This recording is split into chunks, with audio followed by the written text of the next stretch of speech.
पुणे आणि पिंपरी चिंचवडमधील वाहनधारकांसाठी चिंतेची बातमी समोर येत असून स्वस्त इंधनाचा पर्याय मानला जाणारा सीएनजी आता प्रति किलो 1.5 रुपयाने महागला आहे। तसेच शुक्रवारी मध्यरात्रीपासूनच नवीन दर लागू झाले आहेत। आता 1 किलो सीएनजी साठी 92 रुपये 25 पैसे मोजावे लागणार आहेत। पुणे शहरासह पिंपरी चिंचवड, चाकण, तळेगाव आणि हिंजवडी परिसरातील ग्राहकांना या दरवाढीचा थेट फटका बसताना दिसणार आहे।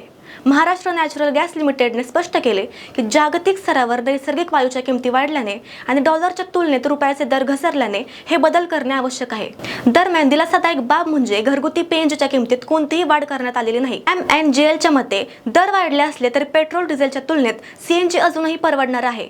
सीएनजीमुळे पेट्रोलच्या तुलनेत सुमारे 45% आणि डिझेलच्या तुलनेत 22% बचत होते। मात्र पुण्यात सीएनजीवर चालणाऱ्या रिक्षा, खासगी कार आणि PMPL बसेसची संख्या मोठी असल्याने या दरवाढीमुळे सामान्य नागरिकांच्या खिशावर आर्थिक भार पडणार आहे।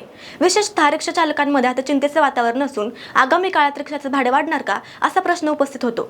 अशाच महत्त्वाच्या अपडेटसाठी पाहत राहा .com महाराष्ट्र आणि YouTube वरती पाहत असाल तर सबस्क्राइब करायला विसरू नका।